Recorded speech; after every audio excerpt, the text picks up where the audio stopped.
bien. Funciones algebraicas, parte 2. Esto es lo que vamos a ver el día de hoy. Semana número, acá no es 12, sino 18 es esto, ¿no? Semana 18. Ahí está. Funciones, parte 2. Y ahí primero vamos a ver las funciones monótonas. La palabra monotonía tiene que ver con el hecho de hacer siempre lo mismo, ¿no?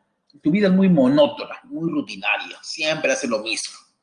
Acá también en matemática hablamos de funciones monótonas cuando tienen un mismo comportamiento, no cambian. Monótono es o es creciente o es decreciente. Siempre crece, crece, crece, crece, o en todo caso siempre decrece, decrece, decrece, decrece, decrece, decrece. Esas son las funciones monótonas, ¿no?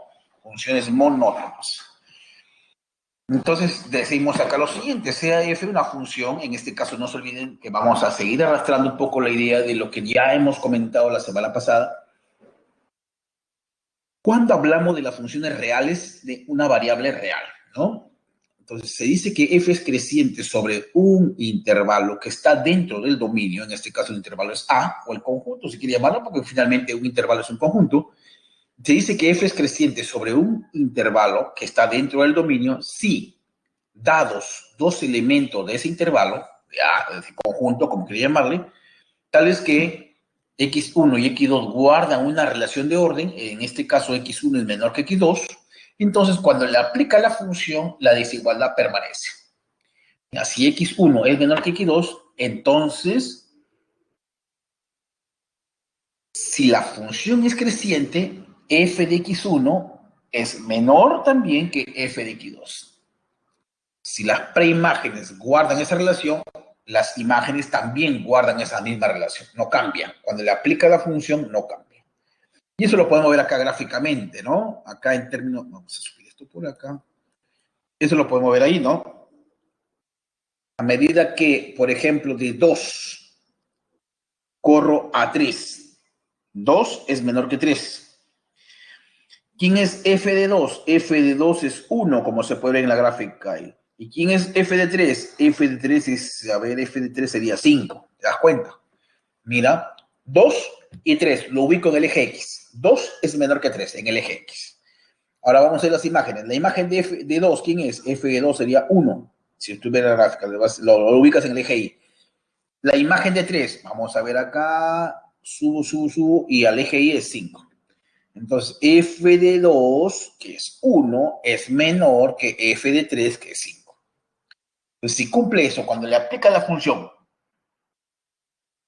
y la desigualdad no cambia, es decir, si fue menor, sigue siendo menor, si es mayor, sigue siendo mayor, si es menor igual, sigue siendo menor igual. Entonces, si la desigualdad no cambia, es porque la función es creciente. Ahí está. ¿Y qué pasaría si es decreciente? Ajá. Si la función es decreciente, tengan en cuenta eso porque lo vamos a trabajar en la parte práctica, ocurre lo contrario. Que si yo tengo dos elementos en el dominio, tales que guardan una relación de orden x1 es menor que x2, entonces cuando le aplico la función, la desigualdad cambia. Miren acá. Ahí está, miren. x1 es menor que x2. Entonces, cuando le aplico la función que es decreciente, la desigualdad se invirtió. Mira, si era menor, se convirtió en mayor.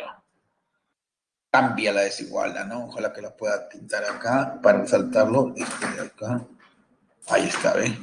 Para resaltarlo. Miren lo que está con rojo ahí.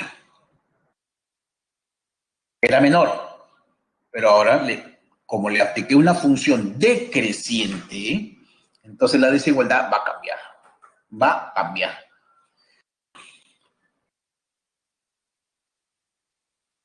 Esas definiciones hay que tenerlas bien claras, chicos, para poder trabajarlo en la parte práctica, ¿ya? Acá la función es decreciente y veamos entonces lo siguiente, una primera situación. Dice, en el siguiente gráfico se representa el registro de temperaturas que realiza un termostato electrónico instalado en una casa. Si la temperatura T mayúscula en grados Celsius está en función del tiempo T minúscula, donde T está entre 0 y 24, o sea, entre un día, determina en qué intervalo la función T es creciente y dónde es decreciente. Pues acá vamos a dar la gráfica. Miren, en el eje X está el tiempo, horas. Y en el eje Y se está considerando la temperatura, en este caso, del termostato electrónico, ¿no? Bien, a lo largo de todo un día ahí. Entonces la pregunta es, determina en qué intervalo la función t es creciente y dónde es decreciente. Nos podemos dar cuenta ahí rápidamente que el intervalo de 4 a 6, entre las 4 y las 6 de la mañana, la función en este caso es creciente. Desde las 00 horas hasta las 4 de la mañana, la función es constante. Se mantiene constante, siempre 18 grados, 18 grados, 18 grados, 18 grados, siempre es constante. Pero a partir de las 4 hasta las 6 ya la función empieza, la temperatura empieza a subir. Desde 18 hasta 24. De 6 hasta las 8 de la noche, bueno, no sé si es exactamente ahí, bueno, asumiendo que hasta 21, es hasta 21, de 5, no es de 6, de 5, miren, de 5, porque no es exactamente en 6, ahí lo dice 5. Desde 5 hasta 21, o sea, de las 5 de la mañana hasta las 9 de la noche, desde las 5 de la mañana, pues no es 6 exactamente, y tampoco es 20, ahí lo dicen las axis, 5 y 21. Desde las 5 de la mañana hasta las 9 de la noche, nuevamente la temperatura del termostato se mantiene constante. En este caso es 24 grados. Ya luego desde las 21 hasta 22, de las 9 hasta las 10, de 9 a 10, la temperatura empieza a decrecer. Decrece. Finalmente, ya desde las 10 hasta las 24 horas, hasta las 12 de la noche, la temperatura nuevamente vuelve a ser constante, ¿no? Eso se puede ver ahí. Ahí está, miren. Entre 4 y 5 la función es creciente. La función t ni crece ni decrece en los siguientes, o sea, mantiene constante, desde 5 hasta 21 y de 22 a 24. Es una función constante. Y la función decreciente va desde 21 hasta 22. Decrece. Como pueden ver la gráfica ahí, ¿no? Se puede ver la gráfica ahí. Es bastante elocuente, por decirlo menos, cómo es el comportamiento de la temperatura a lo largo de un día. Vamos a ver. Propiedades. Ten en cuenta que ya hemos definido cuándo una función es creciente y cuándo es decreciente. Si yo tengo que el dominio de la función es el intervalo a, b, y esa función va de ese intervalo a ceros reales, es creciente, entonces el rango de la función, miren, el rango, siempre y cuando la función sea creciente, el rango sería el intervalo que va de f de a, f de b. O sea, le aplica la función directamente. Cuando es creciente, si el dominio es AB, el rango es f de a, f de b. Tenlo en cuenta, pues lo vamos a utilizar probablemente en la parte práctica. Siempre y cuando tú tengas la certeza, o el problema en todo caso te lo diga, que la función es creciente, o tú logras determinar que la función es creciente, que es intervalo. Entonces, si te dan el dominio, el rango lo puedes encontrar, simplemente. Si el rango es 2, si el dominio es 2,4, el rango sería f de 2, f de 4. Se mantiene, ¿no? Se mantiene. Pero, acá está, miren, ahí está, A y B es el dominio, el rango sería f de A hasta f de B. Pero si la función es decreciente, miren acá la otra columna, si la función es decreciente, miren qué va a pasar con el rango, se va a invertir, ¿eh? Miren, entonces, el rango va a ser así, f de B, f de A. Se invierte, por eso le dije, bastante cuidado acá cuando trabajemos con funciones que tienen ese comportamiento. ¿Ya? En este caso, si el dominio de la función es el intervalo a, b y la función es decreciente, el rango sería f de b, f de a. Se invierte. Mira acá en la gráfica, miren. El dominio va desde menos 2 hasta 2. ¿Correcto? Desde menos 2, miren, el dominio está en el eje X, desde menos 2 hasta 2. Y el rango iría desde f de b hasta f de a. Desde f de b hasta f de a. El dominio va de a a b. El dominio va de izquierda a derecha, desde a hasta b, en el eje X. Y el rango va de abajo hacia arriba, desde f de b hasta f de a. Se ha invertido. ¿Y eso por qué? Porque la función es decreciente, como se puede ver ahí, ¿no? Entonces hay que tener en cuenta eso, chicos. Ahora hablaremos de este tipo de funciones que nos interesa también para efecto de apuntamos a trabajar con la inversa de una función. Ese es nuestro objetivo. Pero para poder entender cuándo una función tiene inversa o cuál es la inversa de la función, necesitamos tener algunos conocimientos previos, como cuáles. Primero, definir qué cosa es una función inyectiva, o también le llaman univalente, otro le llaman función 1 a 1, como quieran llamarla. Sea f una función que va del conjunto A hacia el conjunto B, ¿no? Conjunto de partidas A al conjunto de llegada B. Se dice que f es inyectiva sobre un conjunto que está dentro del dominio si y solo si tenemos lo siguiente.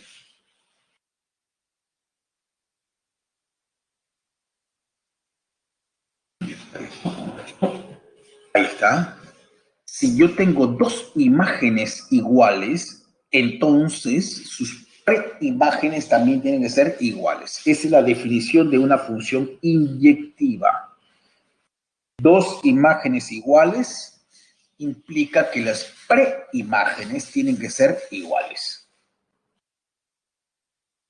Bien, una forma gráfica, la forma gráfica de poder identificar si una función es inyectiva o no, es trazando rectas horizontales,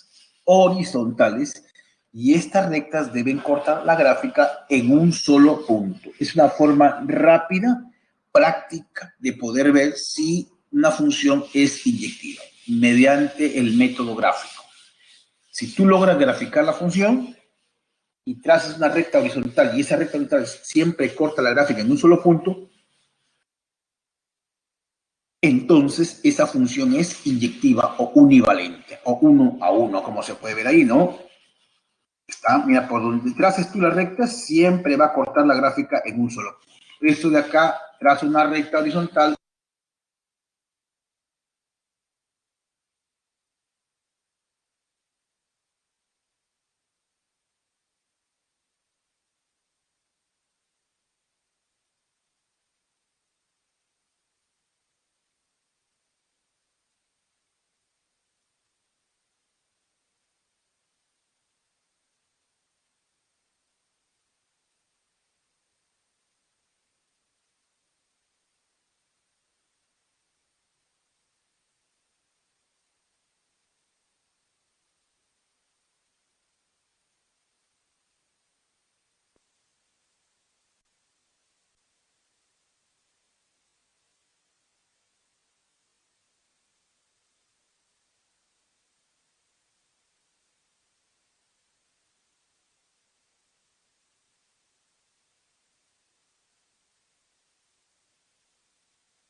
You are currently the only person in this conference.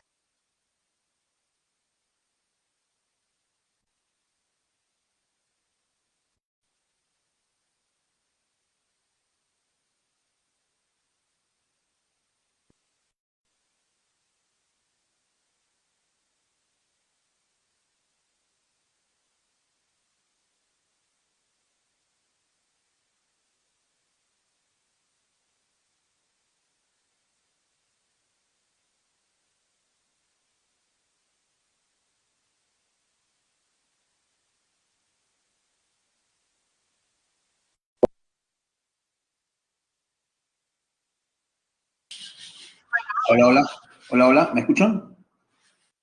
Chicos, hola, hola, hola, hola, hola. Ahora sí, a ver, parece que tuve problemas. A ver, Marito, por favor, voy a compartir nuevamente. Gracias. A ver, a ver, a ver. Nos habíamos quedado acá. ¿Me escuchan, por favor? Ya. Bueno, habíamos visto que una forma de poder identificar si una función es inyectiva es trazando rectas horizontales, ¿no es cierto? Esa es la forma práctica, gráfica, de poder reconocer si una función es inyectiva o no. Entonces acá tenemos una función, que es una función 6x más 7, una función lineal. En realidad, toda función lineal es inyectiva. Y ahora van a ver por qué, ¿no? Acá lo que estamos nos dando de responder, esa función es inyectiva y para lo cual recurro a la teoría.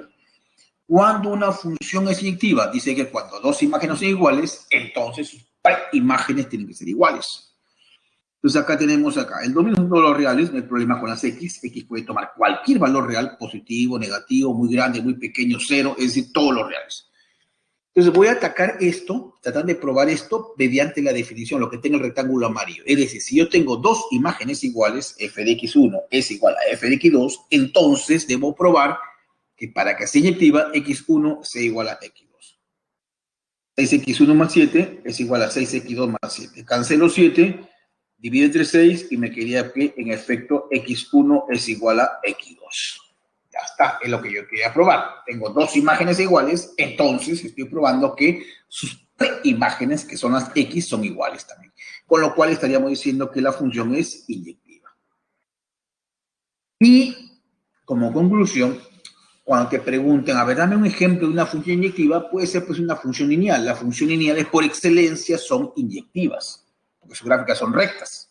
Son rectas. Entonces, por más rectas horizontales que tú traces, siempre va a cortar a la gráfica en un solo punto. Por eso no, te digo, las funciones lineales son inyectivas. A ver, veamos acá. La siguiente definición dice, se dice que f es subyectiva o sobreyectiva, ¿correcto? Si el rango de la función es todo el conjunto de llegada. Esa es la definición de lo que es una función subyectiva o sobreyectiva.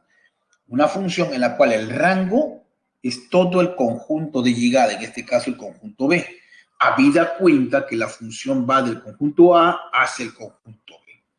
¿Esto qué significa? En otras palabras, que para cada i que pertenece al conjunto de llegada, para todo i, existe un x en el dominio tal que i es igual a f de x. Eso es lo que te dicen en otras palabras. Dicho en otros términos, el rango de la función es todo el conjunto de llegada. El rango de la función es todo el conjunto de llegada. Las funciones, por lo menos en este nivel con las que nosotros trabajamos, ya son funciones subyectivas, son funciones sobreyectivas, ¿no? Es decir, el rango es precisamente todo el conjunto de llegada.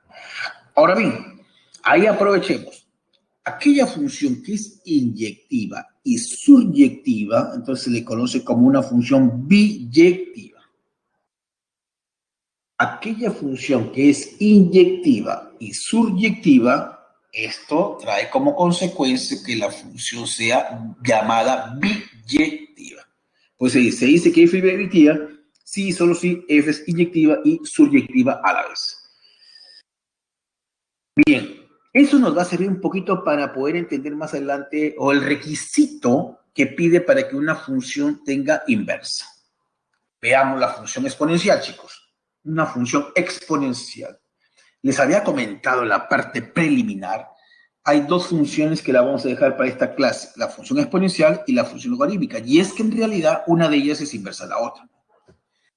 La función exponencial, viéndolo como función, ya no, digamos, desde el punto de vista de una ecuación exponencial o simplemente como algo de teoría de exponentes. Claro que nos ayudan, esas propiedades nos sirven precisamente para resolver estos problemas, ¿no?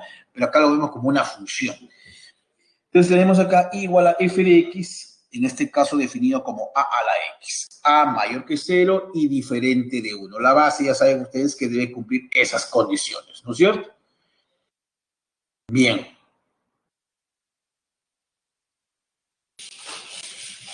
¿Qué pasa si la base es mayor que 1?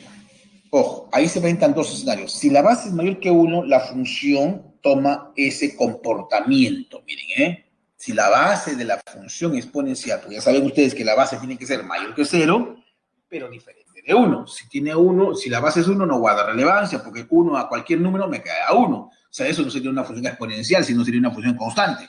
Porque 1 a la 5, 1. 1 a la 10, 1. 1 a la 1000, 1. Entonces ya sería una función que siempre es 1. Ya no sería una función exponencial, sino sería una función constante. Por eso que a tiene que ser diferente de 1. Entonces, Si A es mayor que 0, A es mayor que 0, y diferente de 1, me quedan dos escenarios. Cuando A es mayor que 1 y cuando A está entre 0 y 1. Y esos dos escenarios me van a generar estas situaciones. Caso 1, si la base es mayor que 1, la función es creciente y tiene esa gráfica, como ven ustedes ahí. Corta al eje Y en el punto 0,1 y crece. A medida que los X van avanzando hacia la derecha, las imágenes van creciendo, se van yendo hacia más infinito. ¿Eso cuándo ocurre? Cuando la base es mayor que 1. Si la base es mayor que 1, la función es creciente. ¿Qué pasa cuando la base está entre 0 y 1? Miren, observen ahí. ¿Qué pasa cuando la base está entre 0 y 1? Ahí está. También es una función exponencial, pero ahora la base está entre 0 y 1. La función es decreciente. Miren ahí. Es muy importante esto, chicos, ¿sí? Saber cuál es el comportamiento de la función exponencial y eso está referido a cómo sea su base. Si la base es mayor que 1, entonces estamos frente a una función creciente, como dicen por ahí. Pero si la base está entre 0 y 1, la función es decreciente. Algunos aspectos ahí, tanto como dominio y rango. En ambas situaciones, miren allá, en ambas situaciones el dominio son todos los reales y el rango va desde 0 abierto hacia más infinito. Ya saben ustedes cómo calcular el dominio y rango cuando se tiene la gráfica. Para llegar al dominio reflejamos o proyectamos la gráfica de la función con respecto al eje X. Lo proyectas, lo haces caer con respecto al eje. Y para llegar al rango proyectamos la gráfica con respecto al eje Y. Vamos proyectándolo con respecto al eje Y. Entonces, en resumen, miren el comportamiento, porque va a haber bastante similitud con respecto a la función logarítmica, que también tiene un doble comportamiento, lo van a ver ustedes. A veces crece y a veces decrece, y eso de quién va a depender de la base. Pero acá, en esta diapositiva, estamos trabajando con la función exponencial. Pero tengan en cuenta que depende mucho de la base. Cuando yo diga, vamos a aplicar la función exponencial, alto, momentito, tengo que ver cómo es la base. Porque la base, si es mayor que 1, es creciente, y si está entre 0 y 1 es decreciente, y no puedo aplicar función por función. No puedo aplicar por aplicar, tengo que ver cómo es la función. Ustedes han visto en la parte previa, cuando hemos explicado, si aplicas una función que es creciente, la desigualdad se permanece. Pero si aplicamos una función que es decreciente, la desigualdad debe cambiar. Entonces, mucho cuidado cuando nosotros apliquemos una función exponencial. No es aplicar por aplicar, sino hay que averiguar realmente qué tipo de función estamos aplicando. Es bien cierto, es una función exponencial, sí, pero la función exponencial tiene dos casos, dos escenarios. Cuando la base es mayor que 1, que es creciente, ahí no pasa nada, pero cuando la base está entre 0 y 1, ahí la función es decreciente. Y acá estamos frente a la función logarítmica, miren chicos. Otra función importante que hay que estudiar acá, ¿no? La función logarítmica que se define así, la regla de correspondencia es el logaritmo de x en la base A. La base es A, miren, ¿eh? ¿Cómo es la base? A tiene que ser mayor que 0, A diferente de 1 y el número mayor que 0. Eso ya lo hemos visto cuando estudiamos logaritmos en la semana 16, ¿no? La base tiene que ser mayor que 0, la base diferente de 1 y el número tiene que ser mayor que 0. Eso lo hemos comentado ya en su momento. Miren acá, ¿qué pasa, por ejemplo, cuando la base es mayor que 1? La función logarítmica tendrá esta gráfica. Ya no corten el 0,1 como la función exponencial, sino ahora corten el 1,0. Ya no corten el 0,1, sino en el 1,0. Pero sigue siendo creciente. Entonces, cuando la base es mayor que 1, tanto la función exponencial como la logarítmica son crecientes. Si la base es mayor que 1, ojo, si la base es mayor que 1, tanto la función exponencial como la función logarítmica son crecientes, como ven ustedes ahí. ¿Ya? El dominio sería de 0 a más infinito y el rango sería todos los reales. Crece, crece, crece, crece, crece. El dominio, ya sabes que tú, para allá el dominio reflejas o aplazas la gráfica con respecto al eje X. Iría desde 0 a más infinito. y el rango serían todos los reales. En el caso de cuando la base está entre 0 y 1, si la base está entre 0 y 1, a mayor que 0, pero menor que 1. El logaritmo de x en base a, bueno, ¿qué pasa acá? Que la función ahora es decreciente. Ahí también concluyo. Yo ya me di cuenta, habiendo estudiado estas dos funciones. Tanto la función exponencial como la función logarítmica, cuando la base esté entre 0 y 1, ambas funciones son decrecientes. Decrece, cae, cuando la base está entre 0 y 1. Bien, ahí se puede ver. En resumen, chicos, para resumir esto, la función exponencial y la función logarítmica casi tienen el mismo comportamiento. Si la base es mayor que 1, ambas funciones crecen, sino que en el caso de la exponencial corten el punto 0,1 y en la función logarítmica corten el 1,0. Y si la base está entre 0 y 1, tanto la función exponencial como la logarítmica decrecen, sino que en la función exponencial corta en el 0,1 y en la logarítmica en el 1,0. ¿Ya? Veamos una situación, a ver. Dice, la población de cierto tipo de bacterias se obtiene según el siguiente modelo. Es la población, ¿no? Cómo va creciendo este tipo de bacterias. Está modelado de esta manera. A través del tiempo, obviamente, ¿no? La población a través del tiempo es igual a m por k elevado a la t, donde t varía entre 0 y 8. En mi caso, son reales positivos, lo dice el problema. Si la población inicial era de 500 bacterias, es decir, cuando t vale 0, y 2 horas después habían 2000 bacterias, pregunta, ¿cuántas bacterias habrá después de 4 horas más? Entonces ya está modelado, el modelo está ahí, ese es el modelo que lo dan, esa es la población a través del tiempo. ¿Cómo va creciendo esa población bacteriana? Ahí está, P de t es el número de bacterias después de t horas. Para la cantidad inicial evaluamos en t igual a 0, la población inicial. Cuando t vale 0, me dice que es 500, pero k a la 0 es 1 por m, en este caso 500. Conclusión, m500, ahora evaluamos 2 horas después, porque me dice que 2 horas después habían 2000 bacterias. Entonces, t evaluado en 2, que son 2 horas después, sería m, pero m ya lo conozco, que es 500, ya lo encontré, m, k elevado a la t, t vale 2, es igual a 2000. Van 0, 2 ceros, 20 entre 5, 4, k vale 2, ¿no? K vale 2. Reemplazando en el modelo matemático, sería la población a través del tiempo, o el número de bacterias a través del tiempo va a ser igual a m, que es 500, por k, que en este caso es 2, elevado a la t. Ese, digamos, es la fórmula o el modelo matemático que nos está representando el crecimiento poblacional a través del tiempo. Entonces, ¿qué nos piden? ¿Cuántas bacterias habrá después de 4 horas más? Nos piden cuántas bacterias habrá después de 4 horas más. Ya habían pasado 2, ¿eh? Ya han pasado 2. Ahora, 4 horas más sería P de 6. P de 6, ¿no es cierto? Que sería ya reemplazo 500 por 2 a la 6. Hago mis cuentas por ahí y me queda 32.000. Esa es la población de bacterias que se encontrará al cabo de 6 horas. ¿Ya? Ahora entramos a la función inversa, chicos. Función inversa. Y con esto acaba la teoría.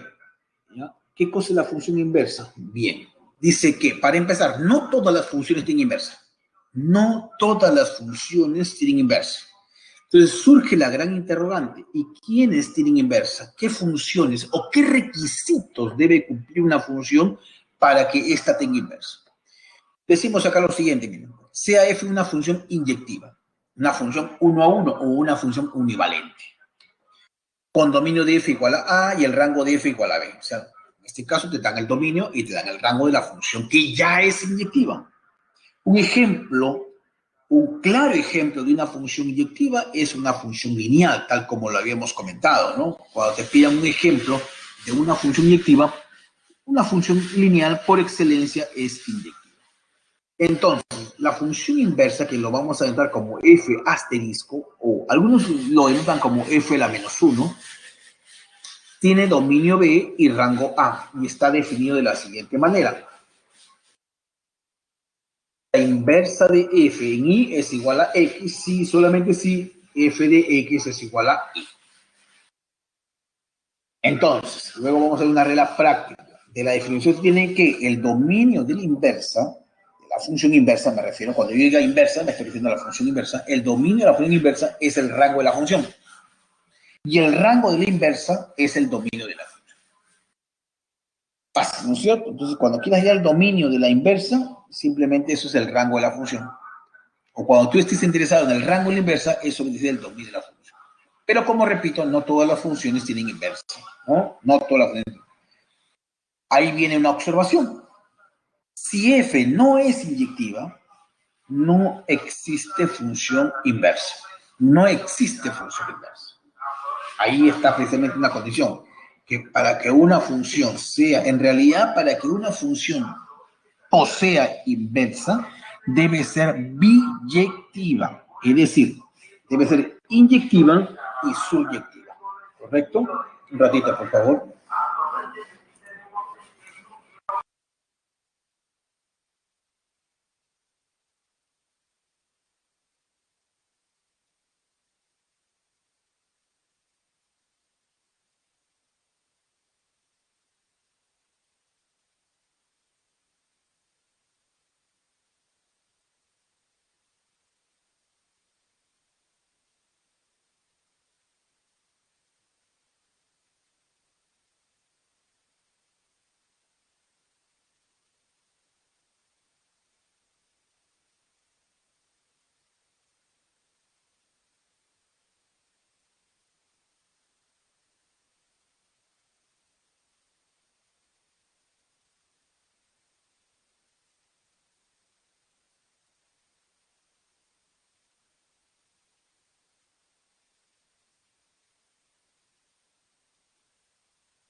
Ya, continuemos, chicos.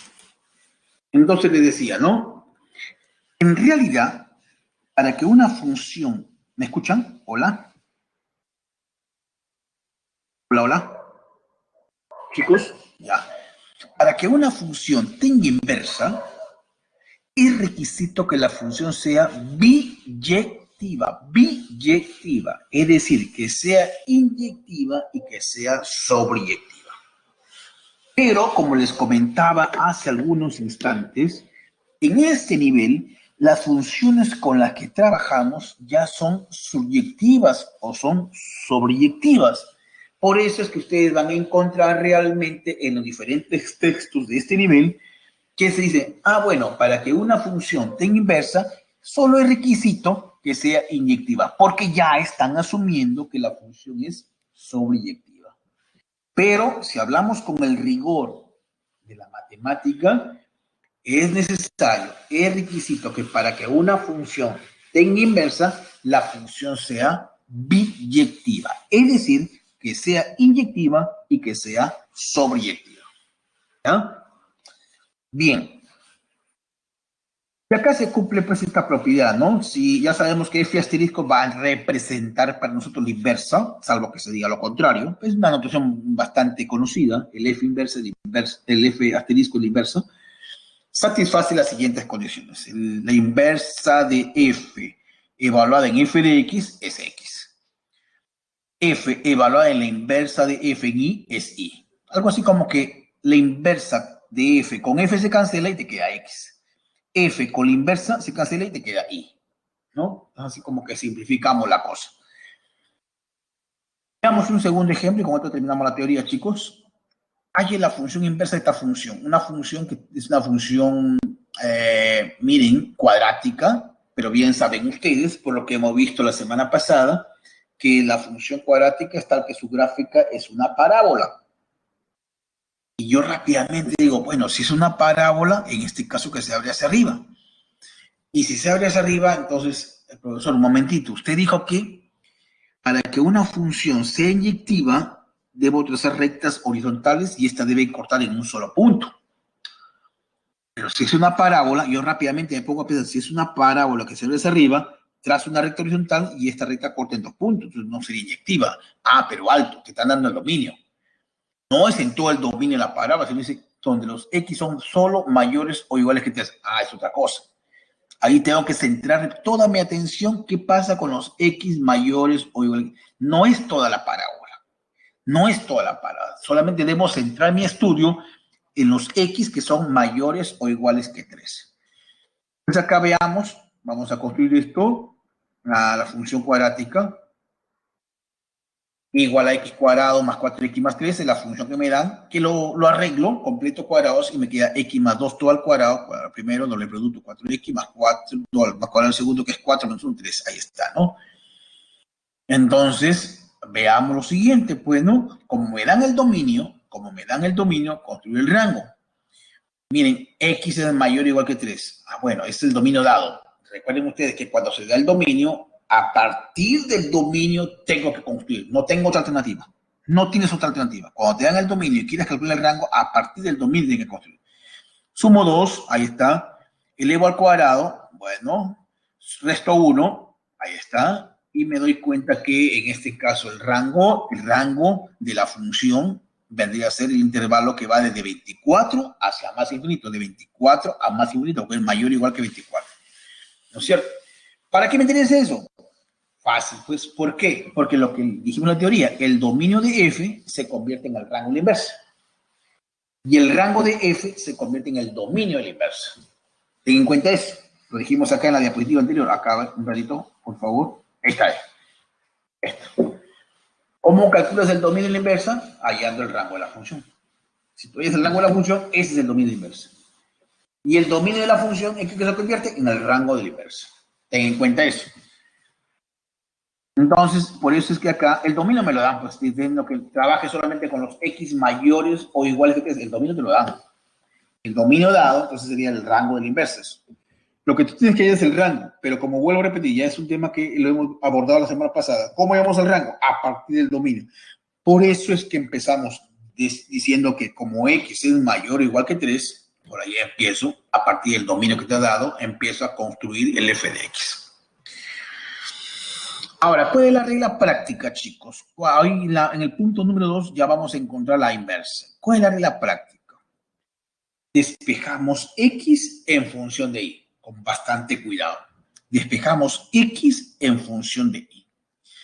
S menos 1, ojo, S menos 1, miren la expresión 1, en la expresión 1, pásalo al primer miembro de la igualdad, te queda i más 1, ¿no es cierto? S menos 1, pásalo para allá, te queda i más 1.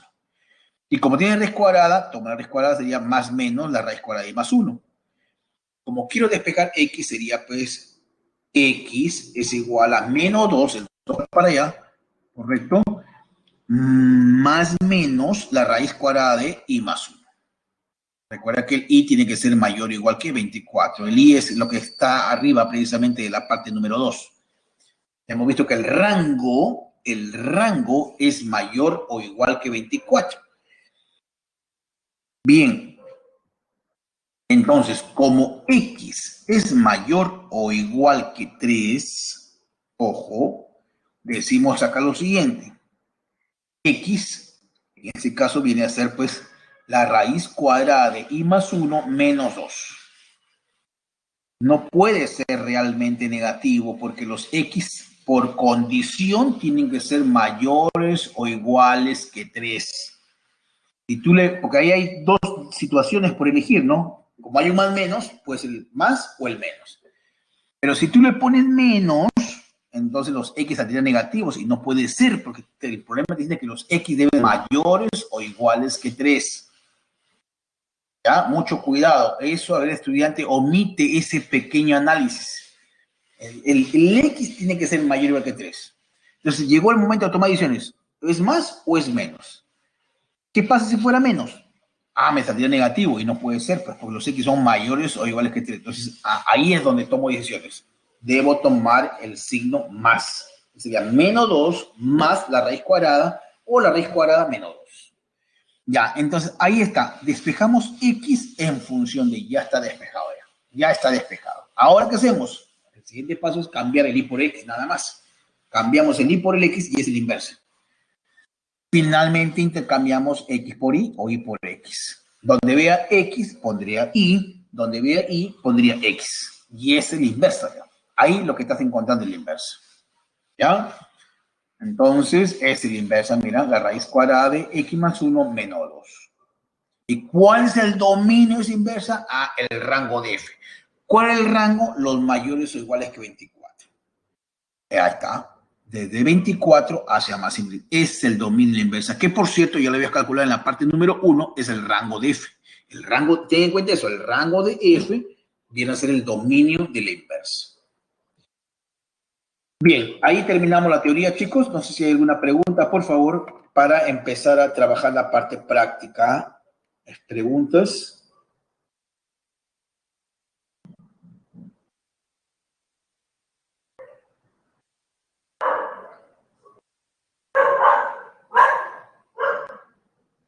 Chicos, preguntas. Chicos, ¿me escuchan? Hola. Hola. A ver, por acá, ¿qué dicen los chicos?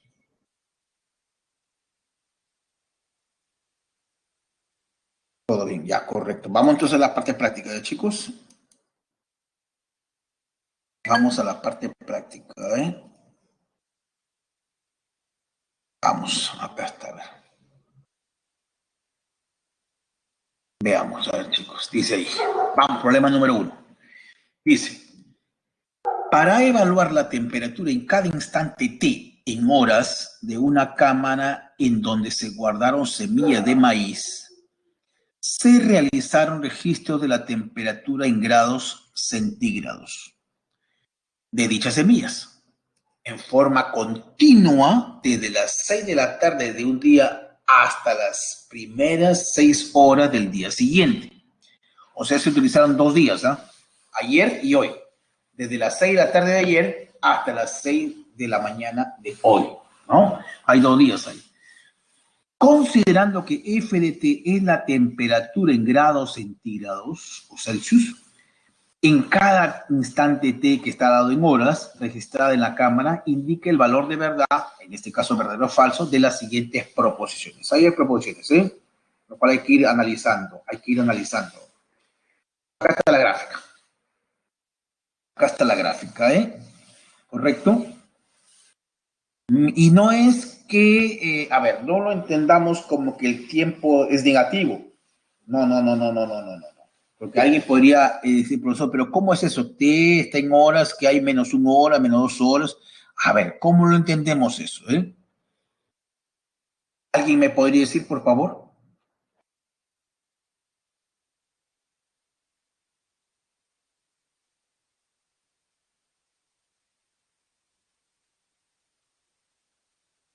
La respuesta, un poco les comento, estará por acá en forma continua desde...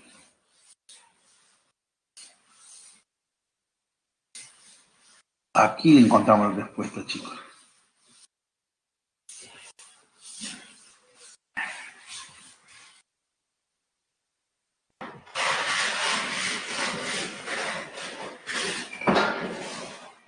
¿Cómo entendemos eso? El origen de coordenadas es la frontera entre el ayer y el hoy. El origen de coordenadas es la frontera entre el ayer y el hoy. Del origen hacia la derecha es hoy, del origen hacia la izquierda es ayer. ¿No es cierto? Entonces ahí lo estamos entendiendo que desde las 6 de la tarde de ayer, ¿no? De las 6 de la tarde hasta, en este caso, bueno, acá continúa porque es constante, hasta las 6 de la mañana de hoy. Así hay que entenderlo. Eso es lo que nos quiere decir la gráfica. No es que sea menos 1 hora, menos 2 horas, pues no hay tiempo negativo, ¿no? Definitivamente. Entonces sería las 6 de la tarde. El menos 6 sería las 6 de la tarde de ayer. El menos 5 sería las 7 de la noche. El menos 4 sería las 8 de la noche. Y así sucesivamente, ¿no? ¿Correcto? Así hay que entenderlo. Esa es la lectura, mejor dicho, que hay que entender. 6, 7, 8, 9, 10, 11 y 12. Menos 6 para mí significa las 6 de la tarde. Menos 5 las 7 de la noche. Menos 4 las 8 de la noche. Menos 3 las 9 de la noche. Menos 2 las 10 de la noche. Menos 1 las 11 de la noche. Y el 0 ya coincide con la medianoche, ¿no? Ahí acaba el día de ayer y empieza el día de hoy. ¿Ya? Por favor, así hay que entenderlo. No se genere, digamos, una confusión ahí, cómo es eso de tiempo que está en horas negativas, sino que para utilizar realmente el sistema de coordenadas, ¿ya? El sistema de coordenadas. No puedo ponerle, pues, 6, 7, 8, porque peor confundiría eso, ¿no? Bien, hacia arriba no hay problema. Hacia arriba está dado precisamente la temperatura, ¿ya? Entonces, miren, vamos analizando proposición por proposición. Dice, primero, f es la gráfica de la función. Es una función decreciente en el intervalo menos 6, menos 2. ¿Qué dicen ustedes? En el intervalo menos 6, menos 2, ¿la función es decreciente? ¿Verdadero o falso? ¿Qué dicen ustedes? A ver, por favor. Observen. Vamos a ver por acá, hay respuestas. Vamos a ver ratito. Falso, falso, falso, dice Leticia Marín y Cielo, claro. Entre menos 6 y menos 2, al contrario, la función es creciente. Observen ustedes, va creciendo, ¿eh? Entre menos 6 y menos 2, la función es creciente. Falsa. La segunda, f es una función decreciente e inyectiva en el intervalo de menos 2 a 1, a ver, desde menos 2 hasta 1. A ver, vamos a ver acá, vamos a ampliar esto. Modo presentación. Entre menos 2, vamos con la segunda. Entre menos 2, miren acá, ven, entre menos 2 y 1, acá está 1. Es la gráfica, ¿ven? Esta parte de parábola que está por acá. ¿La función será inyectiva? Para empezar. Porque me está preguntando ahí. ¿La función es decreciente e inyectiva? Falso. ¿Por qué? Porque nosotros hemos dicho que para que una función sea inyectiva, al trazar rectas horizontales, estas deben cortar la gráfica en un solo punto. Trazo, ojo, trazo en rectas horizontales y deben cortar en un solo punto. No es así, ¿no? Ahí están. Trace una recta amarilla y corten 2 puntos. No es inyectiva. Además, tampoco es decreciente, ¿no? Un tramo decrece y luego empieza a crecer. No es decreciente. Ni tampoco inyectiva, pues al trazar la gráfica con una recta horizontal se observa que corta en más de un punto. 3. F es una función constante e inyectiva en el intervalo de 1 a 5. A ver, de 1 a 5, observen a este. ¿Es constante o no? Para empezar, vamos por partes. ¿Es constante? De 1 a 5. Vamos por partes, ¿eh? ¿Es constante? Pregunto. Si es constante, ¿no? Entre 1 y 5 sí es constante. ¿Pero es inyectiva? Si es constante, sí lo es. Nadie discute eso. Es constante. Pero no es inyectiva, pues. Porque si tú trazas una recta horizontal, corten en infinitos puntos, pues. ¿No es cierto? Ahí está. No es inyectiva, pues. Porque cuando tú trazas una recta ahí, corta en infinitos puntos. Entonces no es inyectiva. Y la 6 dice, f no tiene inversa en el intervalo menos 6, 0. En el intervalo menos 6, 0 no tiene inversa. ¿Por qué? Porque no es inyectiva, pues. Ojo, desde menos 6 hasta 0, esta es la gráfica, mira. Viene por acá y luego cae por acá. Cuando tú trazas una recta horizontal, corta la gráfica en 2 puntos. Corta a la gráfica en 2 puntos, por lo tanto no es inyectiva. ¿Y qué habíamos dicho? Si no es inyectiva, no tiene inversa.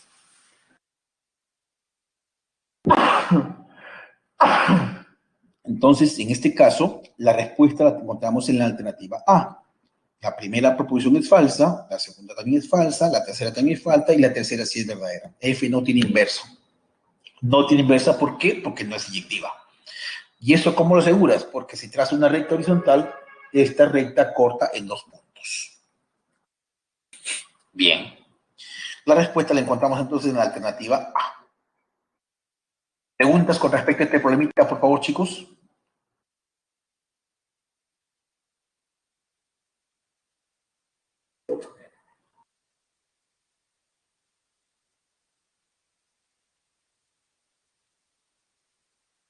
No hay dudas. Vamos al problema número 2, entonces, Miren, en el problema 2 me dice, si f es una función inyectiva, de modo que, ahí tenemos dos imágenes son iguales, ¿sí? F de esa expresión es igual a f de esta otra expresión, donde x está entre b menos 1 y a. ¿Ya? ¿Cuál es el rango de la función g de x? Una función logarítmica de un base a un medio. Miren, tengan en cuenta eso. Bueno, acá se trata de ya en realidad a y b. Porque si yo encuentro los valores de a y b, que eso lo vamos a rescatar precisamente del hecho de que la función es inyectiva, aplicando la definición, obviamente, entonces ahí voy a encontrar el dominio, pues, porque ya tengo a y b, entonces ya sabemos cómo varía x. X me está diciendo que varía entre b menos 1 y a. Se entiende que debo calcular a y b. Vamos tras ese propósito, a ver. Vamos, primero, digo acá, como f es una función inyectiva, bueno, no lo digo yo, lo hice el problema en su primera línea, precisamente. ¿Qué decía? A ver, recordemos, hagamos memoria. ¿Cuándo una función es inyectiva? La teoría dice que cuando dos imágenes son iguales, entonces sus preimágenes tienen que ser iguales. Esa es la definición de inyectividad. Entonces decimos acá, pues, si por condición f de a cuadrado menos b cuadrado menos 4b más 2 es igual a f de menos 2 menos 2b menos 2b cuadrado menos 3 más 4a, ajá, esas funciones son iguales, miren, esas funciones son iguales. Entonces, ¿qué pasa ahí? ¿Qué es lo que está pasando ahí realmente, chicos? Si yo tengo dos funciones iguales, dos imágenes iguales, entonces sus preimágenes tienen que ser iguales. Entonces sus preimágenes deben ser iguales. Miren ahí, a cuadrado menos b cuadrado menos 4b más 2 es igual a menos 2b menos 2b cuadrado más menos 3 más 4a. Si dos imágenes son iguales, entonces sus preimágenes también son iguales. Ajá, bien. Entonces ya resuelvo acá una cuestión bastante algebraica. Tendríamos acá lo siguiente, miren, tratando de resolver esto, paso todo al primer miembro de la igualdad, ojo, y arreglo, trato de el 4a pasa como menos 4a. Luego, ¿qué más tendríamos ahí? El menos 2b cuadrado pasa al primer miembro de igualdad, te queda b cuadrado, y si hago operaciones algebraicas, chicos, ¿sí? Y completo cuadrados. Ese 5 lo describo así como 4 más 1. Lo redoblo. Los tres primeros términos son el desarrollo del cuadrado de un binomio, a menos 2 al cuadrado. Y los tres últimos sumados es también el desarrollo de b menos 1 al cuadrado. Ahí está, b. A menos 2 al cuadrado más b menos 1 al cuadrado. Por propiedad de números reales, que es lo que vemos en la semana número 2 o 3, se entiende que se desprende que a es igual a 2 y b es igual a 1, definitivamente, ¿no? A es igual a 2 y b es igual a 1. Ya encontramos los valores de a y de b. Es lo que nosotros queríamos. Entonces, ahora sí, ya tenemos la función con su respectivo dominio. Miren, el g de x, esa función de la cual me piden añadir el rango, es el logaritmo de x cuadrado más 4 en base a un medio, en base a 0,5 es un medio, y el dominio me lo dan ahí, mira, b vale 1 menos 1, 0. El otro extremo del intervalo sería 2. Ahí está, eso es lo que yo quería, mira. Eso es lo que yo quería. Entonces ya tenemos la función y tenemos su dominio. Me piden el rango, eso yo lo vengo repitiendo hasta el cansancio. ¿Qué hacemos cuando me piden el rango? me da la función y su dominio. Entonces, a partir del dominio hay que empezar a construir. Eso está clarísimo. Eso que quede claro. Cuando nos piden el rango de una función, pero se nos da el dominio, ahí no tienes otra alternativa que a partir del dominio empezar a construir el g de x, la función para ir al rango. Calculando el rango en la segunda columna, miren. Partimos del dominio. Eso está claro. Partimos del dominio. No tienes otra alternativa ahí. X está entre 0 y 2. Entonces, a partir de ahí empezamos a construir el igual al cuadrado. Entre 0 y 4. Ahí está. El igual al cuadrado simplemente. Súmale 4. Súmale 4 sería entre 4 y 8. Ahí está. Ahora tómale el logaritmo en base a un medio. Alto. Alto. Ahí está precisamente. Voy a aplicar la función logarítmica en base a un medio. Un medio está entre 0 y 1. ¿Qué dijo el profesor? Cuando la base está entre 0 y 1, la función es decreciente. Ten en cuenta eso. Ten en cuenta eso. Aquí viene precisamente el detalle. Voy a aplicar logaritmo en base a un medio, pero un medio es un número que está entre 0 y 1. Y por teoría, cuando la base está entre 0 y 1, la función es decreciente. Ya. Si la función es decreciente, la desigualdad debe cambiar. Mucho cuidado ahí. Miren. Ahí está el comentario, ¿no? La recomendación. Ahí va a cambiar. Acá mejor lo voy a poner con rojo para que se pueda ver esto. Ojalá que lo pueda. No, así que eso es. Esto de acá, voy a resaltarlo aquí para que pueda ver que se ha cambiado la desigualdad. Se ha cambiado. ¿Y por qué cambió? ¿Por qué? ¿Por qué cambió? Porque la base está entre 0 y 1. Un medio está entre 0 y 1, pues, ¿no? Y voy a hacer con otro color cambio la desigualdad, mira. Logaritmo de 4 en base a un medio, mayor o igual que el logaritmo de x cuadrado más 4 en base a un medio, mayor que el logaritmo de 8 en base a un medio. Cambió. ¿Por qué cambió, profesor? Una vez más, porque la base, acá está la recomendación, mira, si la base está entre 0 y 1, la desigualdad cambia, mira, cambia. Eso es lo que estoy aplicando ahí, ¿ah? De lo demás son operaciones, pues. Recuerda que el logaritmo, solamente voy a comentar por acá nada más, porque no está ahí. No está ahí, pero lo voy a comentar acá un ratito. Una chiquitita nada más. El logaritmo de... ¿Dónde estaba esto por acá? A ver. Este es el logaritmo en base a un medio. Pero un medio, ¿cuánto es? 2 a la menos 1, ¿no es cierto? 2 elevado a la menos 1. ¿De quién? De 4. Pero 4, ¿cuánto es? 2 al cuadrado. 2 elevado al cuadrado. Esto es lo que estoy aplicando acá, chicos, ¿eh? Por propiedad, la generalización de sombrero. ¿Qué sale esto? Los exponentes salían y acá formaba el exponente 2 y acá sería menos 1. Logaritmo, un ratito, logaritmo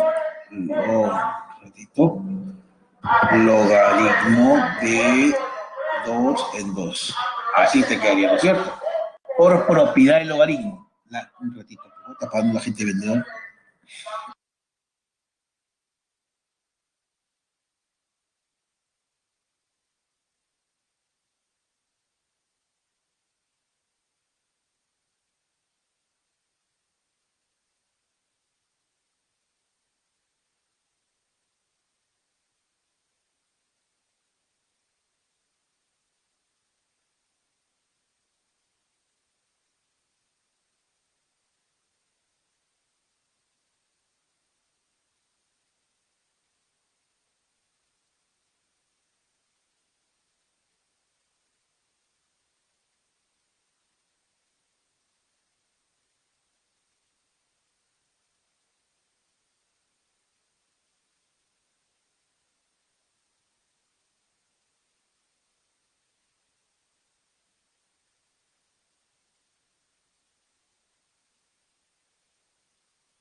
Ya está, chicos, ahí. ¿Pueden ver ahí? Todo lo que está con azul, sino que ahí no se hace pues, paso a paso realmente, ¿no? Ahí no se hace paso a paso, si no, no alcanza la diapositiva. ahí lo que yo decía, ¿no? Logaritmo de 4 en base 0,5. ¿Cómo lo escribo 4? 2 al cuadrado. Y 0,5, un medio, pero un medio es 2 a la menos 1. Y es ahí donde aplico la propiedad del logaritmo. El exponente de 2, en este caso es 2 y menos 1, bajan. Es una propiedad que yo le llamo la propiedad de la generalización del sombrero. ¿Ya? Y en los exponentes, tanto del número como de la base, pasan a formar un cociente. 2 entre menos 1. Logaritmo de 2 en base 2, sabemos que el logaritmo de un número en su propia base es 1. Menos 2 por 1, menos 2. Es lo que aparece por acá. Ese que está con azul es menos 2. Y en cada uno, acá en el tercer miembro de esta igualdad, el logaritmo de 8 también, ¿cómo lo es 8? Como 2 al cubo. Un medio es 2 a la menos 1. Ahí sale menos 3. Solamente explico arriba el menos 2 para que ustedes se den cuenta cómo salió ese menos 2. ¿De dónde salió el menos 2? Ahí está explicadito, paso a paso. Lo mismo para el otro extremo, que es el logaritmo de 8 en base a 0,5. La misma idea, sino que 8 lo escribes como 2 al cubo. Bueno, lo que está en el centro es g de x. Es g de x. ¿No es cierto? Entonces estamos diciendo que menos 2 es mayor o igual que g de x, mayor o igual que g de x, pero menor o igual que menos, perdón. G de x es mayor que menos 3, pero menor o igual que menos 2. G de x que está en el centro, G de x que está en el centro, es mayor que menos 3, pero menor o igual que menos 2. Escribiéndolo como intervalo entre menos 3 abierto y menos 2 cerrado. Es el rango de G. Es lo que te están pidiendo realmente, ¿no? La respuesta la encontramos precisamente en la alternativa B. Como repito, arriba se ha detallado precisamente de dónde sale ese menos 2 azul que está por acá, ¿no? Ya con las propiedades que ya les he mencionado. Vamos al problema número 3, si antes no hay ninguna pregunta. El problema 3 dice lo siguiente, miren chicos. Sea f una función biyectiva y creciente. Miren, una función biyectiva y creciente. Definida por f de x igual, bueno, es una función cuadrática, x cuadrado menos 8x más 17, hay el rango de su función inversa. Ahora, si es biyectiva, tiene inversa, de arranque. ¿No es cierto? Ahora, el rango de la función inversa, ¿por quién viene dado? Por el dominio de la función. Eso lo saben por teoría, ¿no es cierto? Miren lo que te piden, el rango de la inversa es el dominio de la función. O sea, lo que te están pidiendo es A y B, en buena cuenta. Tienen que estar A y B y se acabó el problema. Entonces veamos. La función está definida así. La función va del intervalo A, B al intervalo 1,10. Ese es dato. ¿Ya? F de x está definida así, x cuadrado menos 8x más 17, completando cuadrados, ¿no es cierto? 17 le escribes como 16 más 1. Entonces, x cuadrado menos 8x más 16 es menos x menos 4 todo al cuadrado más 1. Completo cuadrados. Es una tarea bastante sencilla realmente, ¿no? Realmente ahí el 17 le escribo como 16 más 1. Bueno, lo escribes así de esta forma, x menos 4 elevado al cuadrado más 1. F es biyectiva, por dato. F es biyectiva. Por lo tanto, el rango de la función es el intervalo 1,10. Ahí lo hice, ¿no? ¿Por qué? Precisamente porque es biyectiva, y si biyectiva, entonces porque es inyectiva y sobreyectiva. Que sea sobreyectiva, ¿qué significa? Muy bien. Si es sobreyectiva, el rango es el conjunto de llegada. El rango de la función es el conjunto de llegada. ¿Cuál es el conjunto de llegada? El intervalo 1,10. Esa es definición. ¿Por qué? Porque la función es biyectiva. ¿Qué significa eso? Que es inyectiva y sobreyectiva o subyectiva. Si es subyectiva, el rango es el conjunto de llegada. El rango es el conjunto de llegada. Por eso que pongo el rango es el intervalo 1,10. Porque ahí me dicen que el conjunto de llegada es 1,10. Bien. 1. Ahora, pero la función es creciente. Ahí a mí me da la teoría. Si es creciente, entonces, y el dominio es A, B, el rango sería f de A, f de B. Eso es porque es creciente, respeta poco el orden, ¿no? Pero si hubiera decreciente, se invierte, pues. Si hubiera sido por datos decreciente, se hubiera invertido. El rango sería f de B, f de A. Se invierte. Pero no, f es creciente, dice. F es creciente. Entonces, el rango Sería f de a, f de b. Respeta el orden. Entonces, ahí que concluimos que f de a es 1 y que f de b es 10, pues. ¿Cierto? 2.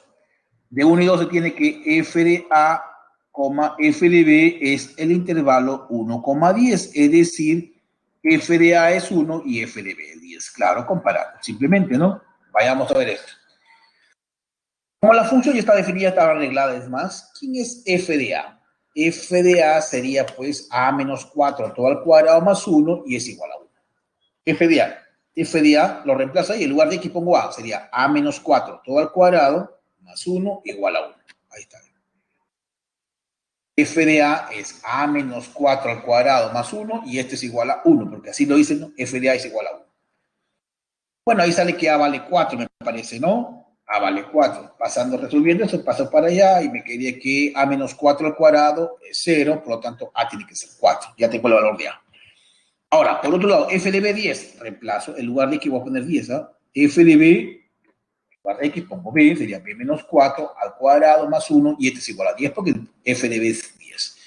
Paso para allá, te queda 3, perdón, 9, 10 menos 1, 9. Entonces b menos 4 es 3, o b menos 4 es menos 3. Tomas un valor, nada más, el valor adecuado, b vale 7. 7 menos 4, 3 al cuadrado, 9, más 1, 10. El otro valor no cumple, pues definitivamente, ¿no? A es 4 y B es 7. Entonces, ¿qué estaba formando A y B? El dominio de la función. El dominio de la función es el intervalo A, B, que en este caso es 4,7. Pero el dominio de la función, por teoría, sabemos que es el rango de la inversa. Así es. El dominio de la función es el rango de la inversa. Y la inversa existe. ¿Por qué? Como dice bien claro ahí. Porque ¿cómo sabemos, cómo garantizamos que la inversa existe? Porque es biyectiva, pues. Ya te dije bien claro, ¿no? Si una función es biyectiva, entonces tiene o posee inversa. No necesitas calcularlo en este caso. Si tú manejas teoría, no necesitas calcular, te das cuenta. Porque te piden el rango de la inversa. Ah, yo sé que el rango de la inversa es el dominio de la función dada. Como ya tengo el dominio de la función dada, ahí está la respuesta. O sea, ya no tenía necesidad ni siquiera de calcular el inverso. Puede hacerlo, sí, pero vas a perder tiempo, definitivamente, ¿no? No es necesario. Desde acá hay dos aspectos importantes en este problema, ¿no? Primero, sacar provecho de que es una función biyectiva. ¿Qué significa eso? Que es inyectiva y sobreyectiva. Vamos sacando provecho, es más, de que es sobreyectiva. ¿Qué pasa si una función es sobreyectiva? El rango es todo el conjunto de llegada. El rango es todo el conjunto de llegada, es decir, el rango es el intervalo 1,10. ¿No? Ahí está. Ahora, que sea creciente. Ah, ya, que respeta, pues, si el dominio es A, B, el rango será f de A, f de B. ¿Cierto? Ya está. Es un problema muy interesante. Tiene bastantes cosas. No es difícil. Es sencillito, pero si manejamos bien la teoría. La respuesta entonces la encontramos en la alternativa A. O C, perdón, C, 4, 7. ¿Preguntas con respecto a este problema, chicos? Chicos.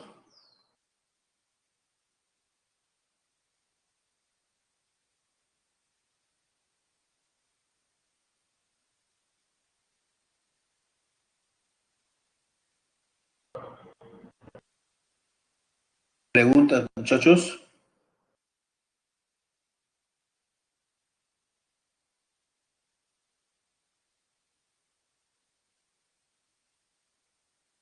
Chicos.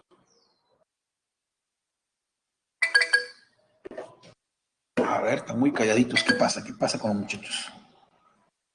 Ok, ya vamos, entonces todo claro. Yo estaba un poco preocupado. A ver, vamos por acá. Entonces estamos en el problema 3. Vayamos al problema número 4. Acá está el problema 4. Problema número 4, chicos. Dice, sea f una función definida por, ahí está la definición de la función, 3 menos 2 veces el logaritmo de 2 menos x en base 3. Es una función logarítmica. Determine la regla de correspondencia de la función inversa de f. Hay que hallar la inversa de esa función. hay que hallar o debemos hallar la inversa de esa función. Ya sabemos que el rango de esa función f viene a ser el dominio de la inversa. Y la regla práctica que nosotros hemos dado, ¿no? Despejamos x en términos de y y luego cambiamos y por x y ahí está la regla de correspondencia de la inversa. Acá tenemos la función y igual a 3 menos 2 veces el logaritmo de 2 menos x en base a 3. Esa es la función, esa es la función. Entonces, decimos, nosotros sabemos que para que esa función esté bien definida, el número 2 menos x debe ser mayor que 0. 2 menos x, que es el llamado número. ¿Te acuerdas cuando hablamos de logaritmo? La base tiene que ser mayor que 0. La base diferente de 1. Y el número mayor que 0. Ya, el 2 menos x es el número. Esto tiene que ser mayor que 0. Bien, es el dominio en todo caso. El dominio, en este caso, serían los 2 mayor que x o x menor que 2. Como quería llamarle. Si x es menor que 2, sería pues de menos de un dígito hasta 2. Todos los menores que 2. Todos los que están a la izquierda de 2. Es el dominio de la función. En buena cuenta sería el rango del inverso. Bien. Y tenemos precisamente, ojo, que es una función inyectiva. ¿Por qué? Porque cuando trazo una recta horizontal, corta la gráfica en un solo punto. Es inyectiva, como repito. Y el rango, es la gráfica, y el rango de la función son todos los reales.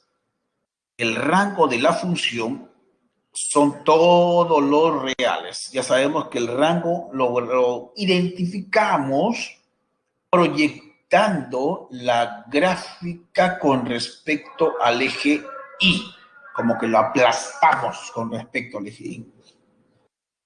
Bueno, tendríamos entonces lo siguiente, vamos a calcular la inversa. Regla, hay que despejar x en términos de y. Vamos a hacer ese proceso. Tenemos que, ese es el dato, ¿no? Y igual a 3 menos 2 veces el logaritmo de 2 menos x en base a 3. Bueno, haciendo una transposición, ese menos 2 logaritmo pasarlo al primer lado, el y pasarlo al segundo lado, te queda 3 menos y sobre 2. 2 menos x, por definición del logaritmo, 2 menos x es igual a 3 elevado a 3 menos y sobre 2. Despejo x. X va a ser igual a 2 menos 3 elevado a la 3 menos y sobre 2. ¿Está bien?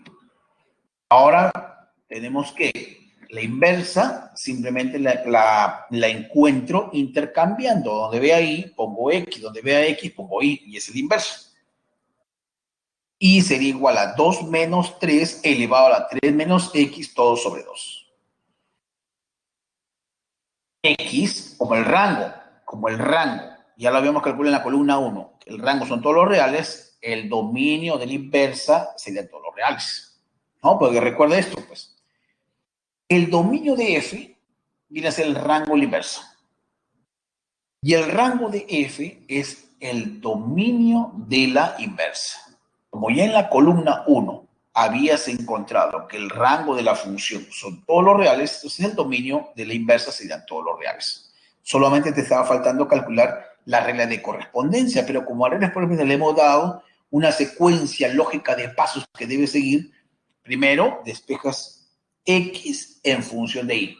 Y ahí hay que tener cuidado, ¿no? Aplicar pues correctamente las operaciones en el afán de despejar x en términos de y.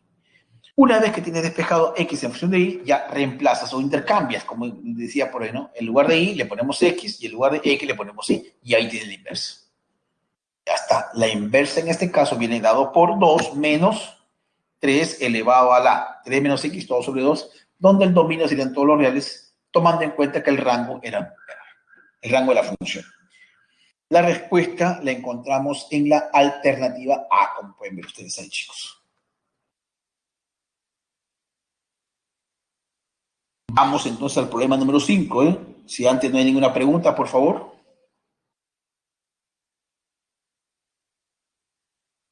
Vamos al problema número 5, miren chicos, ¿eh? Dice, un científico observa en un experimento que la masa de un compuesto químico en un medio adecuado se reduce a la mitad cada 2 horas. Cada 2 horas que transcurre, en este caso, la masa se va reduciendo a la mitad. La masa de ese compuesto químico, ¿no? Si el científico colocó inicialmente 1000 gramos de dicho compuesto en un recipiente, ¿cuántas horas han transcurrido desde el inicio del experimento? Si ahora quedan 25 gramos del compuesto en el recipiente. Bueno, veamos ahora, vamos a determinar el modelo. Miren acá, para eso voy a darme una tablita acá. Según lo que dice el enunciado del problema, ¿qué pasa cuando van transcurriendo de 2 en 2 horas? La cantidad o la masa de ese compuesto químico se va reduciendo a la mitad. Eso es lo que dice textualmente el problema, ¿no? Entonces, decimos acá lo siguiente. Pues, si el científico colocó inicialmente 1000 gramos, ya, 1000 gramos, es lo que, un instante cero, ahorita, siendo, digamos, vamos para redondear, siendo las 10 de la mañana, ahorita tenemos 1000 gramos. A las 12, han pasado 2 horas, ya se redujo la mitad. 2 horas después, es la mitad de 1500. Miren, ¿ah? La mitad de 1500. 2 horas después, a las 2 de la tarde, 2 horas después, o 4 horas después, sería la mitad de 500. Un medio de 1000. Un medio de 1000. 250. 2 horas más. 2 horas más, sería pues la mitad de 250, sería 125. Un medio de 1000. Ahí está. Un medio de 1000. 125. Y así sucesivamente. ¿Correcto? Así es sucesivamente. Entonces acá yo ya me doy una idea de que esto se va a generar así, ¿no es cierto? Miren, para poder encontrar una regla de formación, es un medio elevado a la ¿cuánto? A la t medios. 2 entre 2, 1. Te quería, en el caso cuando t vale 2, ¿ah? Cuando t vale 2, el exponente sería 2 entre 2, 1, te queda un medio nada más. Cuando el tiempo vale 4, 4 horas sería 4 entre 2, 2, sería un medio al cuadrado, sería 2 veces un medio por un medio, ahí está bien. Un medio, cuando t vale 4 es un medio por un medio. ¿Por qué? Porque si yo divido t abajo, t igual a 4 entre 2, 2, sería un medio al cuadrado, es un medio por un medio. Si t vale 6, sería, abajo en la formulita, sería 6 entre 2, 3, un medio por un medio por un medio. Está bien, ¿no? Hay lógica, funciona entonces esa formulita que está abajo y que le hemos desprendido precisamente de las condiciones que le da el problema. 2 horas más sería pues 8, ¿no? 2, 4, 6, 8. Entonces sería pues un medio de un medio de un medio de un medio de 1000. Y en ese caso sería pues un medio elevado a la 8, un medio elevado a la cuarta. Ya está. Bueno, ya me di cuenta de esa formulita. Entonces, la masa del compuesto químico realmente va a quedar definida de la siguiente manera. Un medio lo puedo escribir como 2 a la menos 1. Aplicando teoría exponentes, un medio es 2 a la menos 1. 2 a la menos 1 elevado a la t medio sería 2 elevado a la menos t medio. Potencia de potencia, los exponentes se multiplican. Multiplicado por 1000, ¿no? O sea, en lugar de escribir un medio, escribo como 2 a la menos 1. Y ese 2 a la menos 1 elevado a la t medio sería 2 elevado a la menos t medio. Ya trabajando con teoría de exponentes, chicos. Ya tengo la fórmula ahí. Ya tengo la fórmula. Ahora sí vamos con lo que me piden el problema.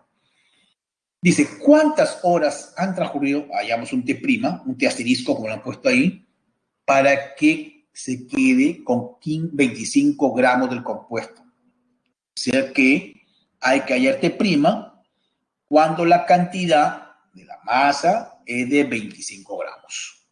Hallemos t'.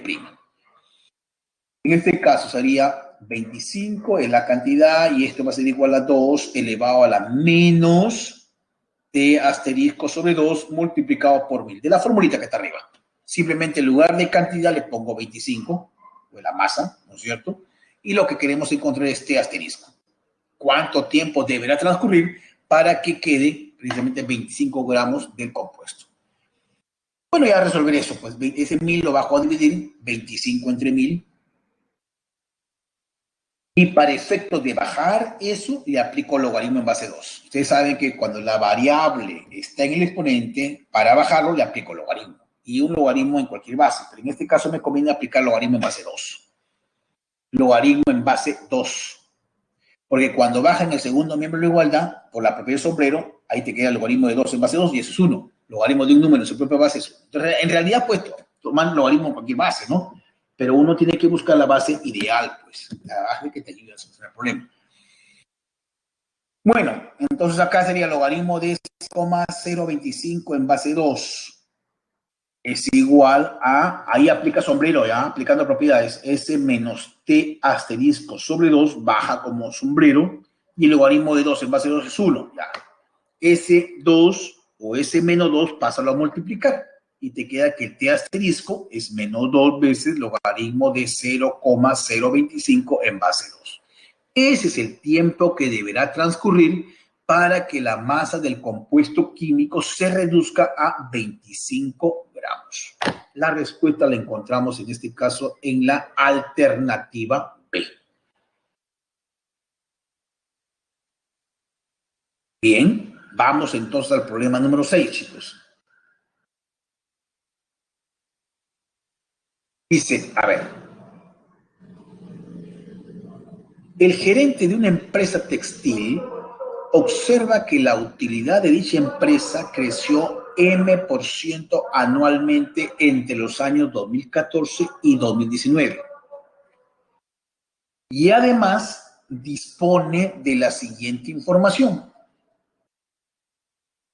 Al final del 2014, la utilidad fue de 200.000 soles. Y al final del 2019 fue de 497.664. No sé si realmente, porque me enviaron un WhatsApp diciendo que había que hacer ciertas modificaciones. No sé si en este problema me parece que sí, porque está con rojo. No sé, ¿esta es la información que ustedes tienen en su cuadernillo, por favor? Si no la tuvieran, hay que tomar en cuenta esto, por favor, ¿no? Porque el jefe de curso envía una corrección, pero creo que es en este problema. Así es que tomen en consideración esto que está en la diapositiva que estoy compartiendo. Entonces, al final de 2014, la utilidad fue de 200.000 y al final del 2019, la utilidad fue de 497.664. Si la utilidad continúa creciendo a la misma razón, ¿cuántos años estima el gerente de modo que la empresa tenga una utilidad de 890.750 a partir del 2014? Considere esta información. Considere esta información. Bueno, vamos a primero determinar el modelo, ¿no? Como la empresa creció M% anual, entonces, después de T años, desde el 2014, porque ahí empieza todo, el valor de la utilidad es T igual a 0, porque ahí está empezando, pues, ¿no es cierto? En ese instante de que empieza, la utilidad es 0, pues. El valor de la utilidad es precisamente de esta manera, ¿no? 2.000, cuando T vale 0, ahí está marcando, mira, cuando T vale 0 es 200.000, ¿no? Porque al final del 2014, la utilidad fue de 200.000. Entonces, si T vale 0, tú reemplazas en la formulita, todo ese paréntesis a la 0 te queda 1, y 1 por 200.000 te queda 200.000. Coincide precisamente con lo que dice el problema, ¿no? Que al final de ese año, 2014, al final del año 2014, entonces la utilidad fue de 200.000 soles. Ahora, ¿por qué dice eso? Porque dice en la parte final, a partir del 2014. Por eso estoy considerando en ese año T igual a 0, ¿no? a partir del 2014. A partir de ahí empieza. Al final del 2019, también me da información, al final del 2019, del 2014, ahí estoy iniciando, al 2019 serían 5 años, cuando te vale 5. ¿Cuál fue la utilidad? Ahí también de la 497,000. Bueno, esta U de 5 va a ser igual, reemplazando, por favor, sería 200,000 por ese paréntesis elevado a la 5, porque estamos hablando ya de, perdón, del 2019. Han transcurrido 5 años, ¿no? Han transcurrido 5 años. ¿Y lo que va a pasar ahí? ¿Cuánto fue la utilidad? 497,664. Bueno, divido, hago algunas cuentas por acá, y me quedaría entonces que 1 más m sobre 100 es igual a 1,2. Básicamente ahí hay que dividir, como pueden ver ahí, ese 200,000 baja a dividir y tomo raíz quinta. Ya con ayuda de una calculadora, obviamente, ¿no? Ese 1 pasa a restar y me quedaría entonces 0,2. M sobre 100 es 0,2. Paso a multiplicar el 100 y me queda que M es el 20%.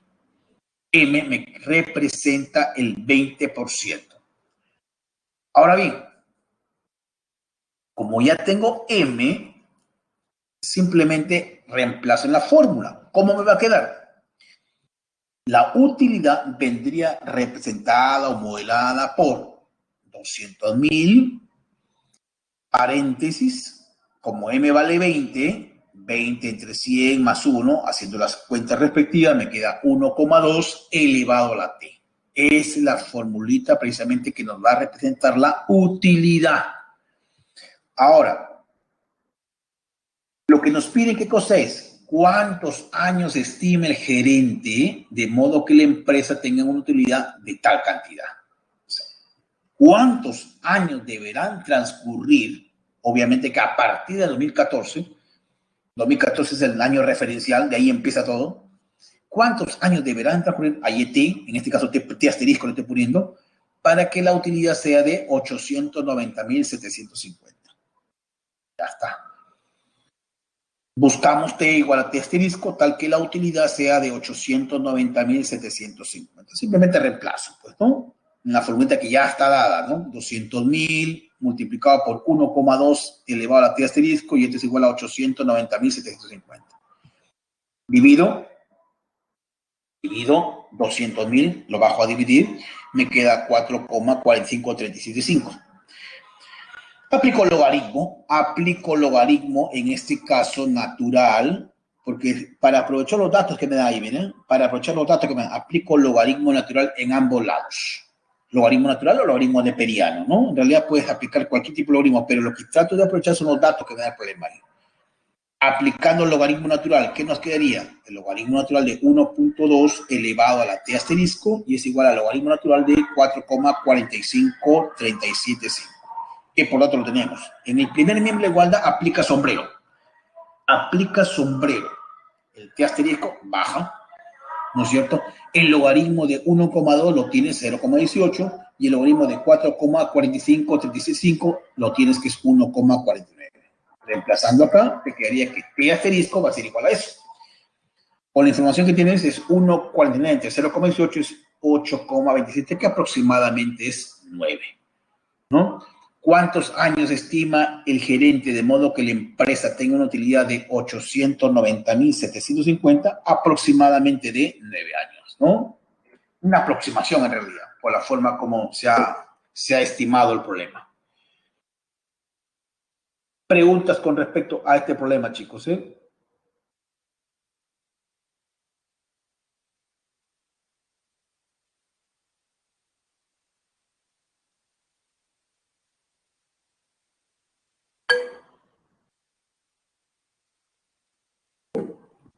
Vamos por acá.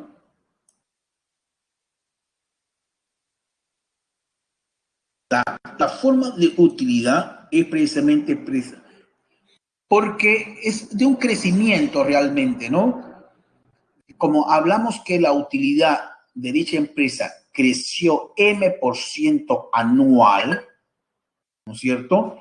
Y la utilidad en el 2014 fue de 200.000. Entonces, en este caso, en este tipo de crecimiento, este es el, digamos, el C sub 0, es la cantidad inicial.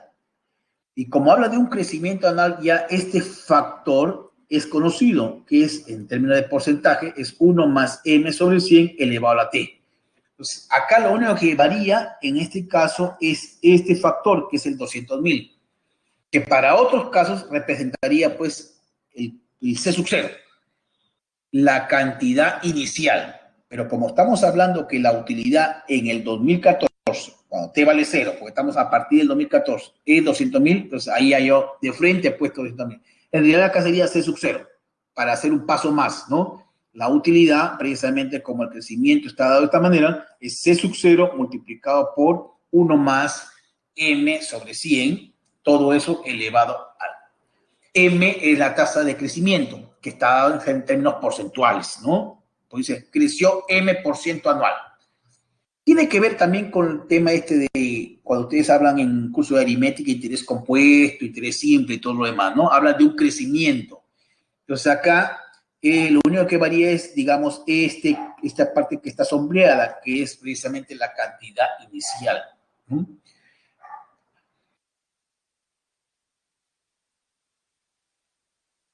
Bien, a ver. Por acá hay otra pregunta de repente. Ah, ok, gracias. 8.1 se aproxima a solo 8. Sí, pero, a ver, vamos a ver. 8.27. A ver, ¿cómo lo están considerando? Lo están considerando hacia... Porque ya pasó los 8 años, ¿no? Ahí lo están considerando. En realidad ya había una controversia, porque si lo queremos trabajar así, siempre se aproxima en este tipo de problemas hacia el entero inmediato superior. Porque está trabajando, ya pasó los 8 años, ¿cierto? Ya pasó los 8 años. Entonces estamos trabajando con una aproximación de 9 años. Pues le ponen ahí una aproximación de 9 años. Esa es la lógica que están empleando ahí realmente, ¿no? Por eso es que hay, en cierta forma, hay un poco de controversia con respecto a este tipo de problemas, porque matemáticamente para que una aproximación en el sentido matemático tenga sentido, debería ser mayor que 0.5, ¿no? Si fuera 8,57, ahí sí sería, digamos, en términos matemáticos, digamos, está más próximo a 9. Pero acá lo toman en el sentido de que, como ya pasó 8, entonces ya está próximo digamos, a los 9 años. Esa es la lógica que están empleando acá, chicos. ¿Ya? ¿Alguna otra pregunta, por favor? A ver, por acá, gracias. Muy bien, Marina. Vamos a ver el problema número 7. A ver, ¿qué dice el problema 7? ¿Qué nos dice el problema 7? Cuando Kixai toma el antibiótico XD de 500 miligramos, dicho medicamento recorre la corriente sanguínea y al pasar por el hígado y los riñones se metaboliza y aproximadamente el 40% del medicamento es eliminado por el organismo cada hora. Pierde el 40%, ¿no? Se pierde el 40%. Determine luego de cuántas horas Kixai tendría 108 miligramos del antibiótico en su organismo. Ya. Bueno, ahí están las alternativas y veamos acá. CDT es la cantidad del medicamento en el cuerpo luego de T horas, ¿no? Porque ahí, según lo que he leído, ingiere el medicamento, pero parte del, o gran porcentaje, no gran porcentaje, no, parte del porcentaje de eso se elimina. Ahí está, bien. Se elimina el 40%, claro, él lo dice, ¿no? Y al pasar por el hígado, el riñón se metaboliza y aproximadamente el 40% del medicamento es eliminado, se va. ¿Con qué te quedas? Con el 60%, ¿no es cierto? Porque ahí viene, en la segunda línea dice, y al pasar por el hígado y los riñones se metaboliza y aproximadamente el 40%, ahí lo está redondeando, obviamente, ¿no? Está considerando como que dice el 40%, es aproximadamente. Elimina el 40%. Entonces, si está eliminado el 40%, se queda con 60% del medicamento. Eso, con ese porcentaje se queda. ¿Ya? Así que el modelo matemático está dado precisamente por, ojo, ahí nuevamente, ¿no? El 500 está representando la cantidad inicial. En realidad ahí sería un C sub 0. Tendríamos que empezar, como ya sabemos que esa es la cantidad inicial, lo que en el problema anterior eran 200.000, ahora es 500. En este caso, multiplicado por el porcentaje, que es lo que queda. ¿Cuánto queda? El 60%. En este caso sería, pues, 60% sería 0,6, 0,60, elevado a la t.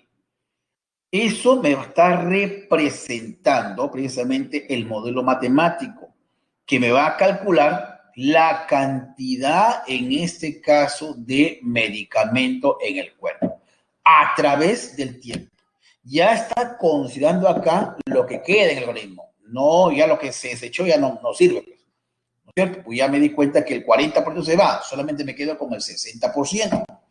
Entonces, conforme va transcurriendo las horas, ¿no?, la cantidad precisamente va a quedar dada por 500 multiplicado por 0,60 elevado a la t. Ahora,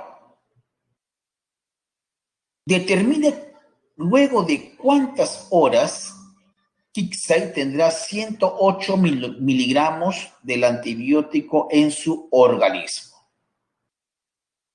En este caso, buscamos un tiempo que diga el emote asterisco, de tal manera que la cantidad sea de 108 por condición del problema. Pues ahí reemplazamos simplemente, ¿no?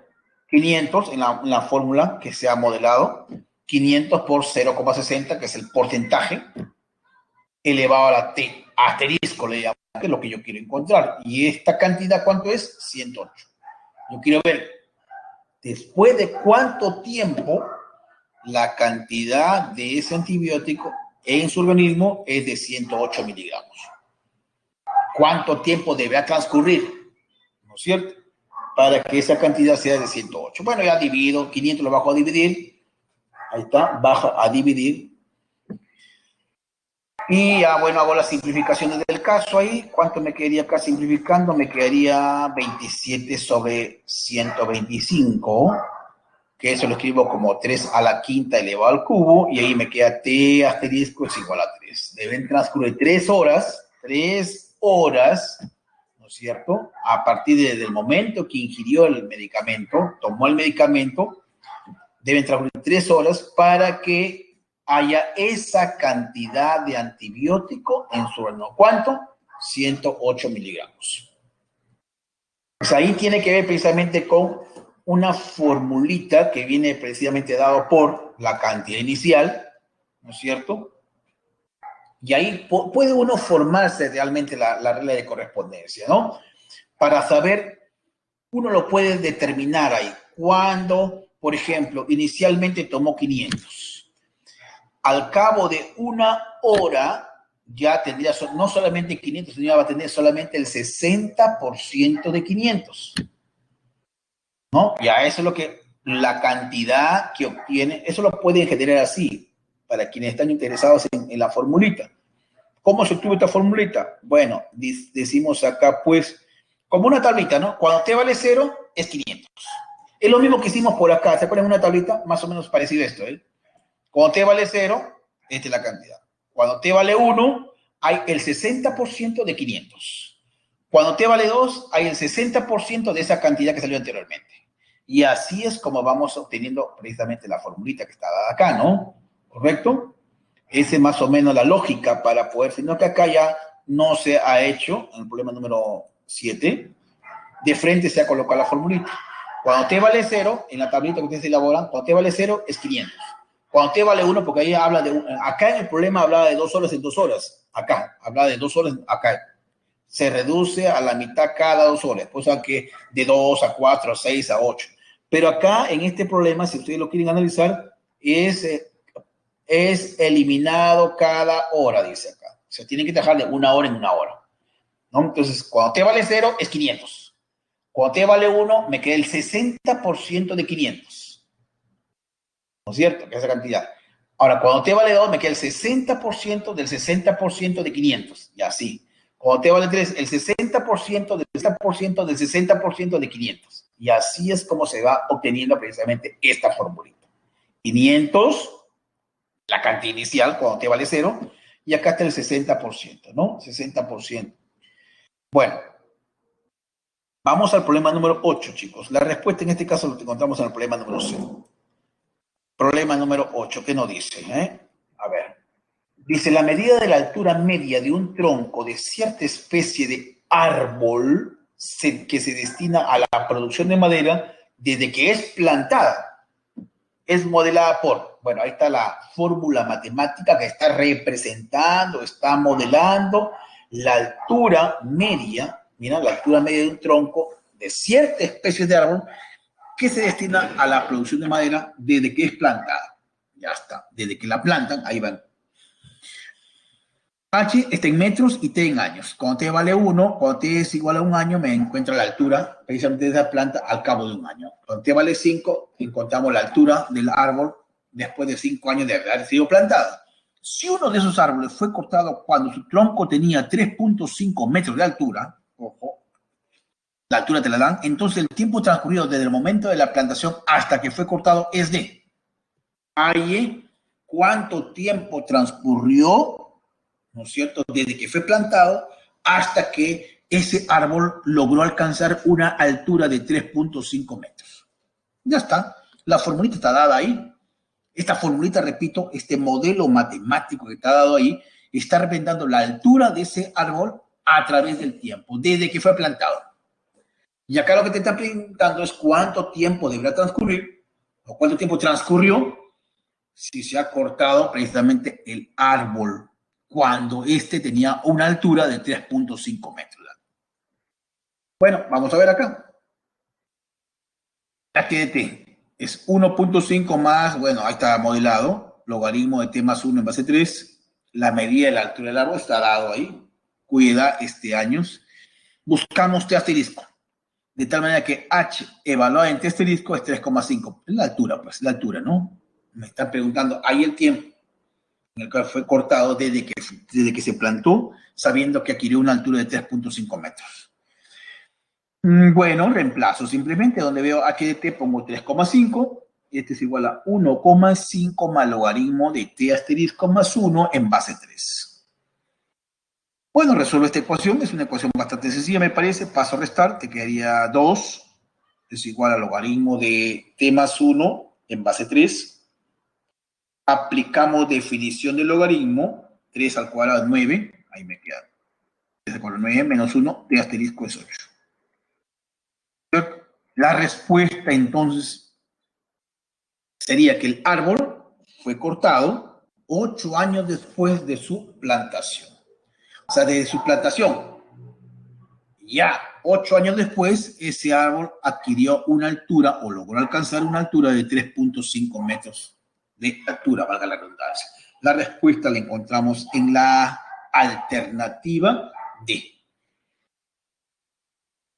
Bien, chicos, entonces ahí estamos llegando al final de esta sesión. Voy a compartir en todo caso los ejercicios, las claves de los ejercicios propuestos. No sé si hay alguna pregunta con respecto a este último problema, chicos.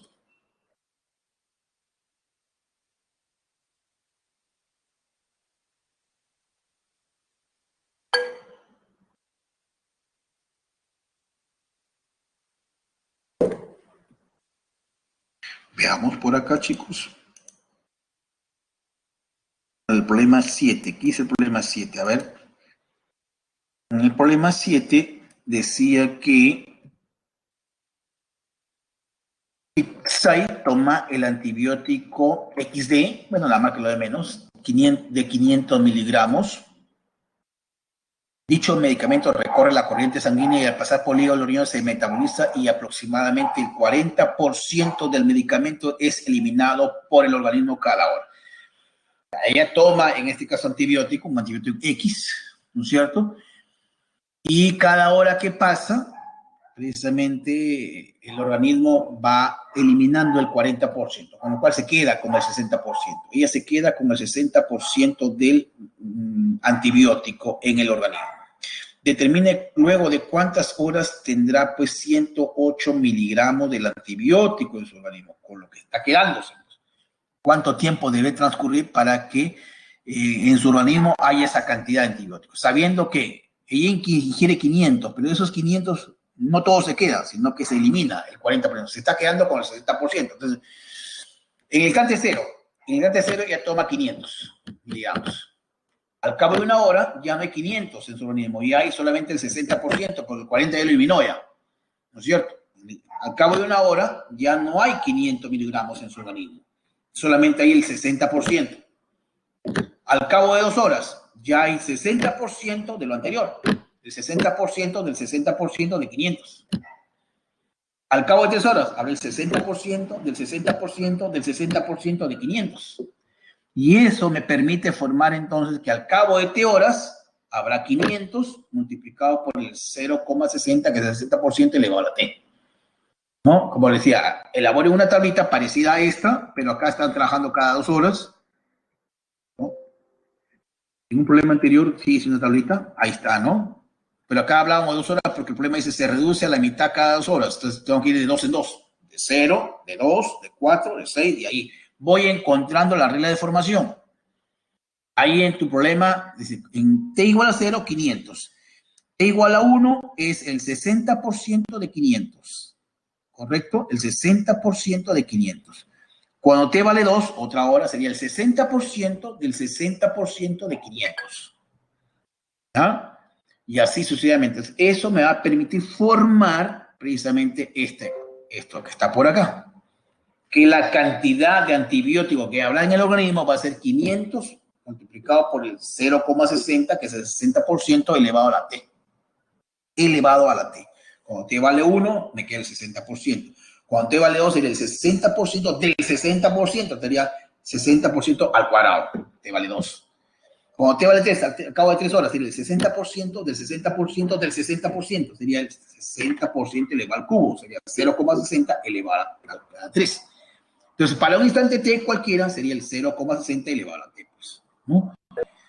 Y como tú quieres calcular el tiempo, ¿no es cierto? Buscamos T igual a T asterisco, tal que la cantidad sea de 108 miligramos, es lo que dice acá, 108 miligramos. Ya simplemente reemplaza. Pues en la fórmula, ¿no? Cuando la cantidad es 108, ¿cuál es el tiempo? ¿Cuánto tiempo deberá transcurrir para que se cumpla que en el organismo de Kixai va a haber 108 miligramos? Mientras te queda T' igual a 3. Entonces comparto, acá está, chicos,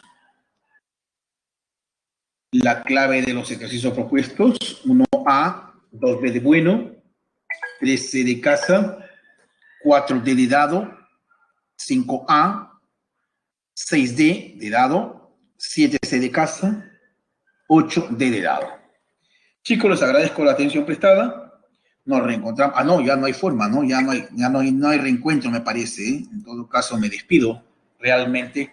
Y de antemano les agradezco por todo lo que ha significado el tener que, de alguna manera, superar algunas situaciones que no son, digamos, de voluntad propia de mi persona, sino son problemas precisamente ligados a la virtualidad. Muchísimas gracias, estimados jóvenes, por su atención prestada, la diferencia que ustedes han tenido para poder continuar con este proceso de aprendizaje, y les deseo los mejores éxitos a todos y cada uno de ustedes.